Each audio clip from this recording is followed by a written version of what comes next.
gue Glory di Bicara Antar Wajah.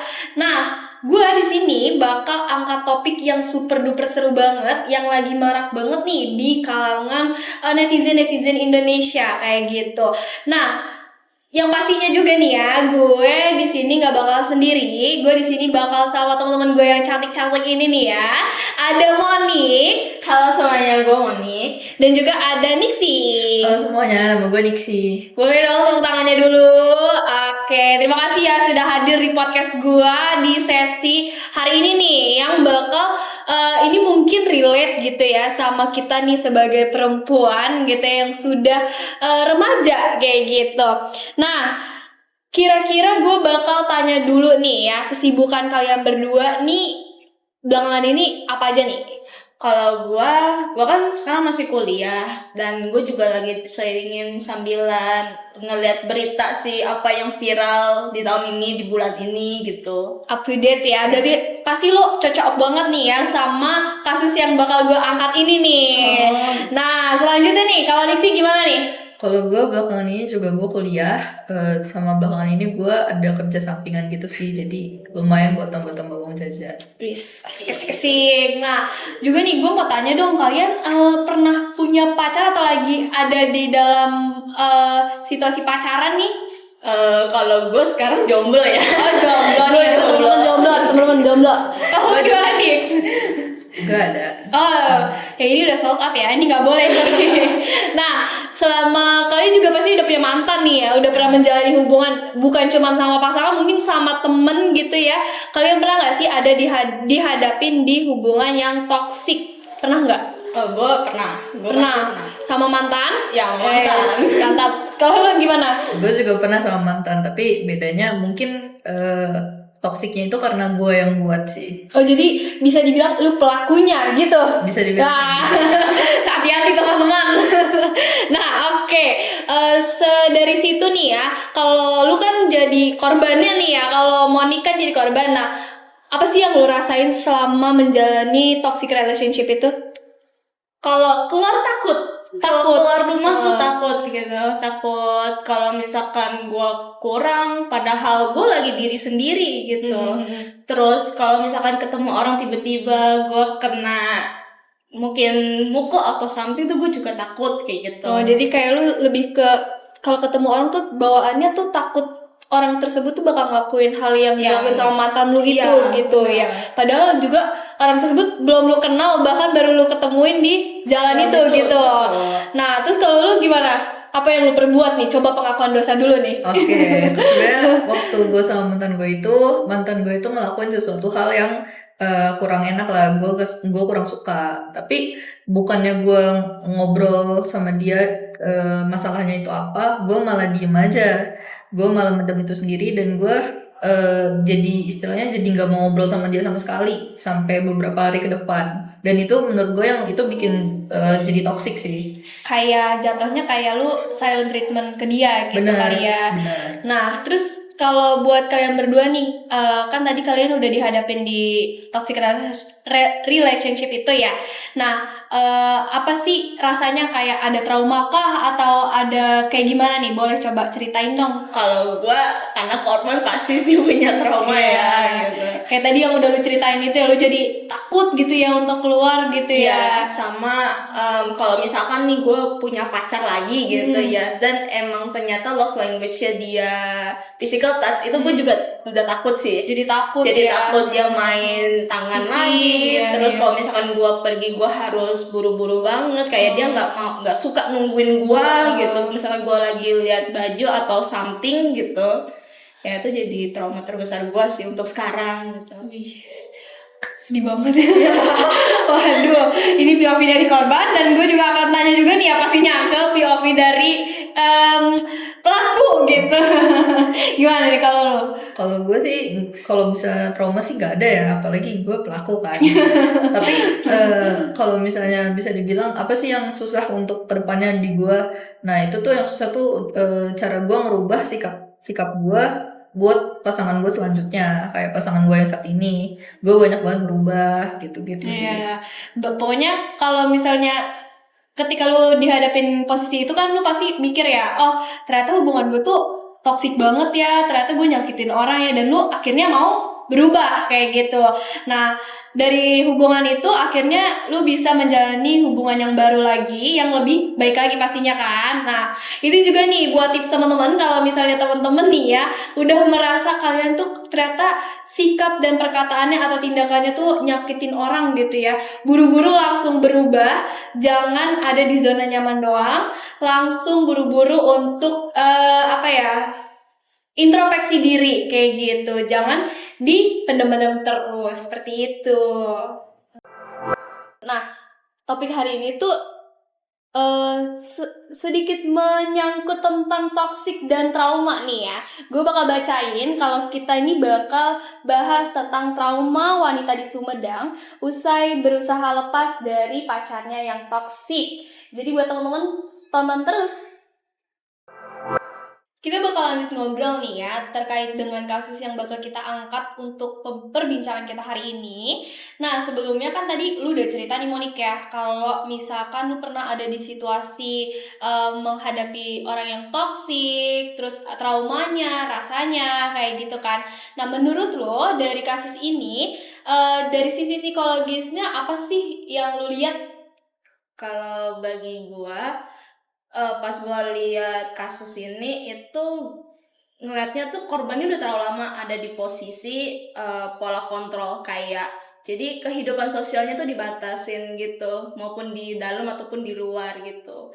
Terus diatur juga kan intensitas chatnya, mungkin juga sampai ada ancaman juga sampai mau putus segala macam.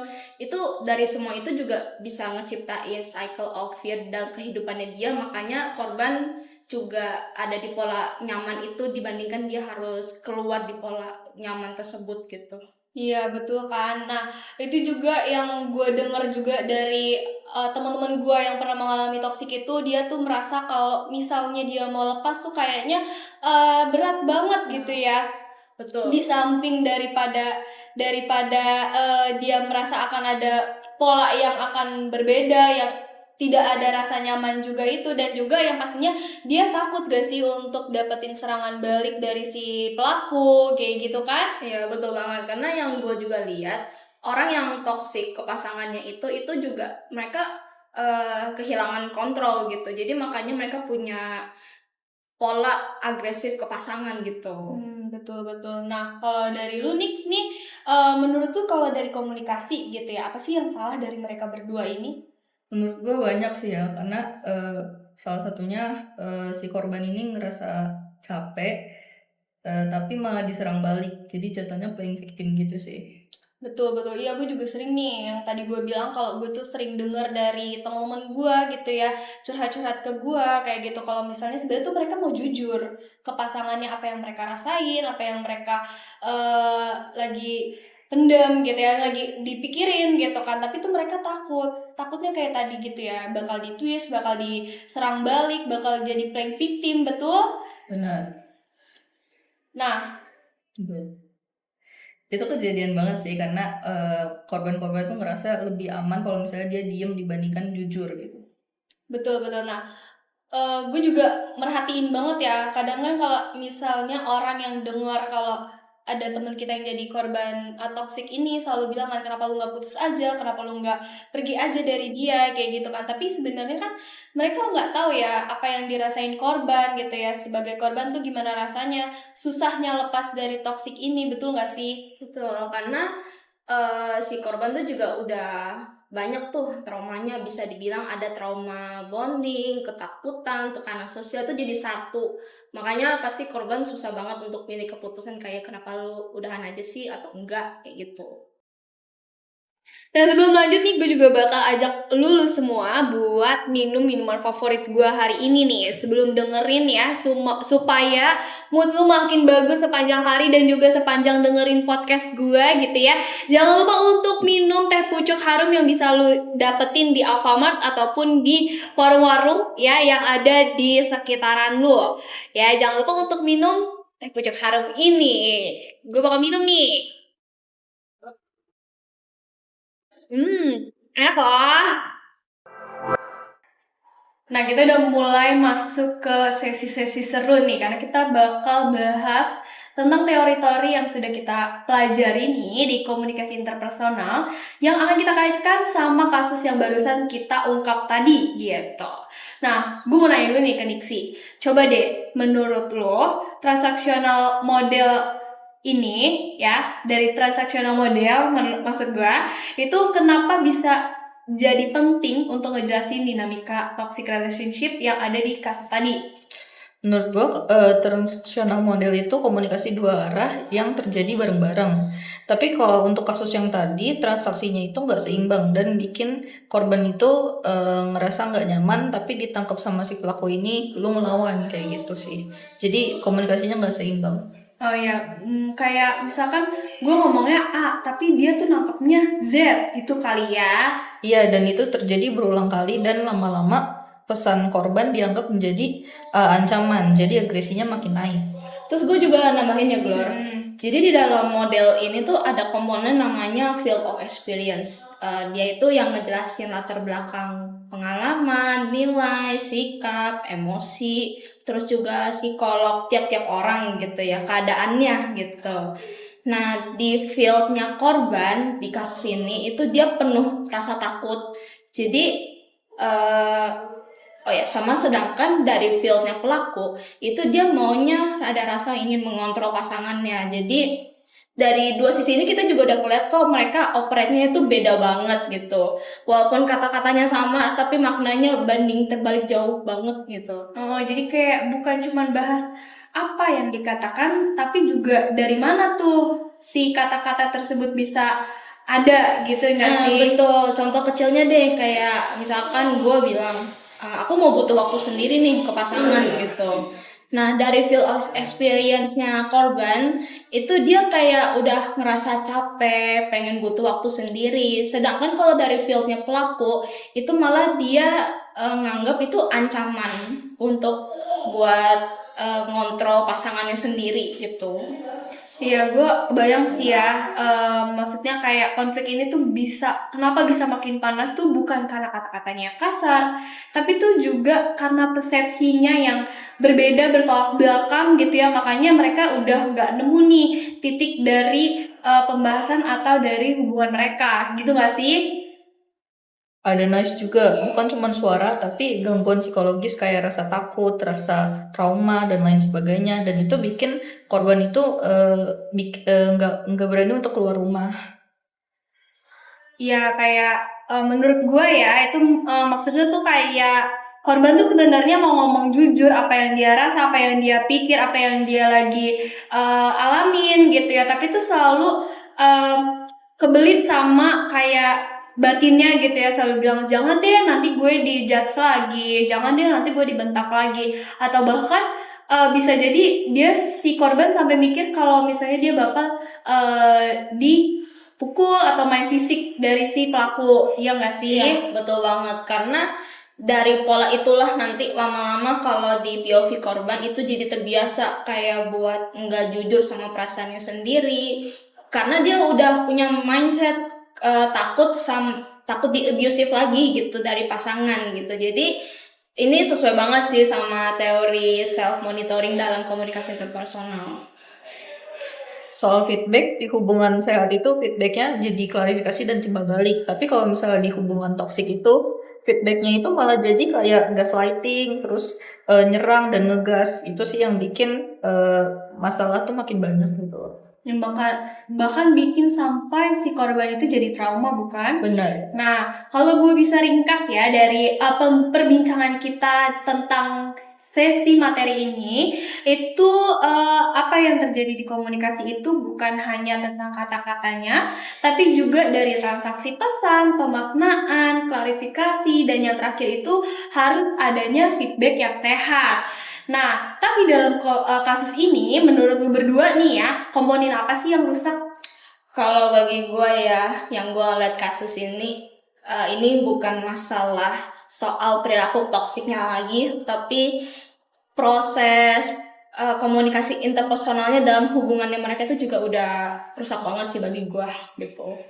Nah, itu yang tadi gue juga bilang, kalau misalnya kita ada di hubungan toksik itu bukan cuman tentang kata-katanya atau komunikasinya doang ya, yang tadi kita udah jelasin tadi itu, tapi juga sampai dengan dari perilakunya. Ya, kita jadi trauma, korban jadi trauma gitu ya, dan bahkan sampai mengurung diri atau nggak mau ketemu sama orang kayak gitu.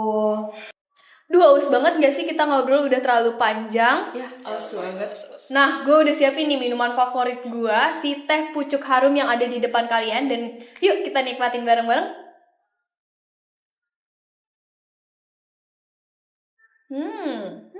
Seger kan? Seger banget. Wih. Teman-teman jangan lupa ya untuk minum si teh pucuk harum ini. Ya, ini kesimpulan dari gua aja sih ya. Untuk korban, ingat kalau proses penyembuhan diri itu nggak instan kalau dari toxic relationship gitu. Wajarin kalau misalkan lu ngerasa ragu, takut, terus atau nyaman ke hubungan itu, jadi lu rela balik ke hubungan itu padahal lu ngerasain sakit gitu. Jadi yang gua mau highlight di sini, healing itu bukan soal seberapa lu cepat pulihnya, tapi seberapa lu berani ngambil langkah kecil untuk keluar dari zona nyaman itu demi ngelindungi diri lu sendiri. Terus yang gue juga mau bilang di sini, lu berhak kok ngedapetin hubungan yang lebih baik, bukan untuk menghancurin mental lu, tapi untuk lu dan pasangan lu berkembang dalam relationship itu. Jangan juga pernah ngeremehin nilai diri lu cuman karena seseorang gak bisa ngasih lu mungkin koms yang baik atau perhatian yang baik, tapi lu harus relain itu semua. Jadi dari gua juga untuk teman-teman dan orang-orang di sekitar kita, penting juga untuk menjadi ruang aman bagi korban. Bukan untuk ngejudge, ngegas, tapi hadir aja itu udah cukup bagi korban. Karena korban tuh cuman butuh ditemenin, didengar, ataupun diyakinin, itu udah cukup banget kok bagi mereka, biar mereka bisa punya mindset juga kalau mereka tuh pantas buat masuk ke dalam relationship yang lebih baik lagi dari sebelumnya.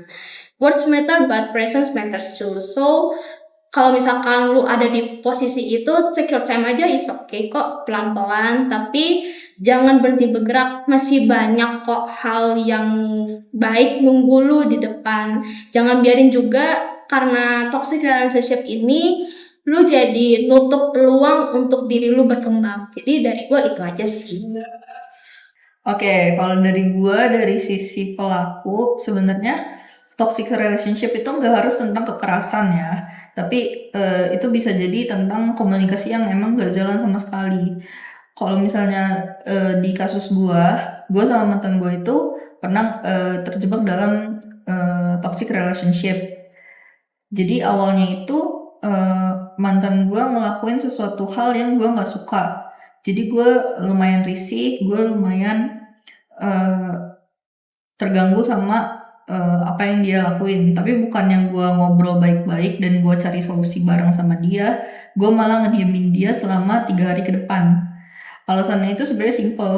Alasannya itu karena gue ngerasa gue butuh space dulu untuk diri gue sendiri, dan gue emang lagi nggak mau komunikasi aja karena kepala gue lagi penuh, mood gue lagi berantakan, kondisi di sekitar gue lagi nggak baik-baik aja. Jadi gue ngerasa kalau misalnya gue diem itu gue bisa aman dari berantem sama dia. Maksudnya kita jadi nggak berantem, tapi gue sadar sih, maksudnya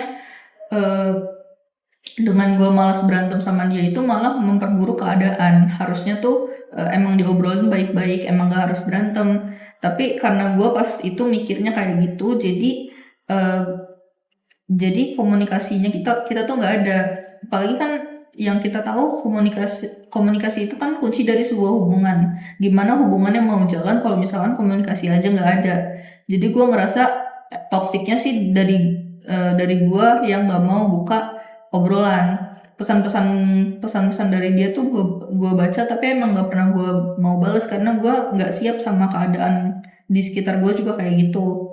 Saran dari gue, kalau misalnya lu ngerasa ciri-ciri yang gue sebutin itu mirip sama lu, berarti lu itu pelaku. Dan menurut gue lu harus cepet-cepet coba ubah diri lu sendiri, lu introspeksi biar lu nggak nyakitin pasangan lu sama orang-orang di sekitar lu. Gitu aja sih dari gua. Nah, untuk mengakhiri kegiatan kita hari ini atau podcast kita hari ini, gue bakal tarik kesimpulan nih dari perbincangan gue sama teman-teman gue tadi. Yang pertama pastinya kalau misal kita punya komunikasi yang sehat, itu pasti kita harus bisa merasa aman dan juga punya kejelasan dari komunikasi dan juga emosional yang kita jalanin gitu. Nah, tanpa itu semua, teori-teori ataupun yang sudah kita bahas tadi itu bakal runtuh atau nggak akan sejalan sebaik mungkin gitu. Nah, yang kedua, yang pastinya lu juga harus bisa nih untuk mengenali tanda-tanda toxic relationship dari hubungan yang lagi lu bangun.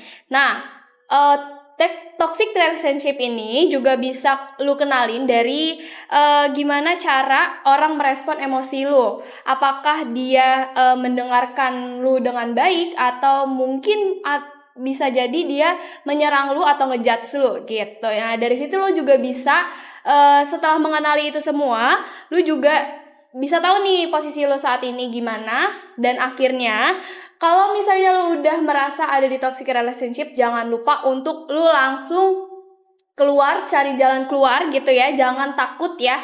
Jangan takut untuk keluar dari hubungan toksik ini karena mungkin ada ancaman-ancaman dari orang tersebut gitu. Yang pasti lu juga harus bangun support system buat diri lu sendiri dan cerita semua yang lu alamin ke orang yang paling lu percaya.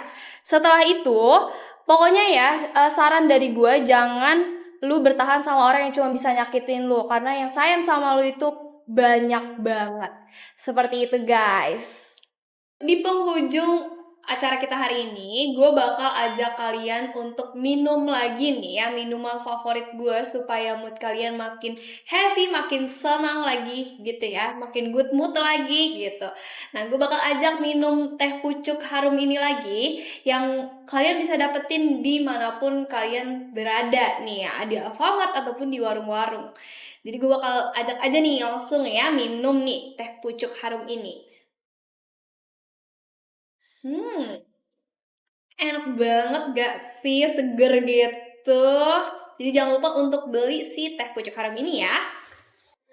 Aduh, sayangnya kita udah di penghujung acara ini, di podcast ini gitu ya. Sebelumnya gue ucapin banyak-banyak terima kasih banget nih untuk narasumber ya dari teman-teman gue nih, ada Monik dan Nixie ya. Sebelum gue mau menutup nih ya, gue bakal minta nih sedikit saran atau tips dari Monik dulu mungkin.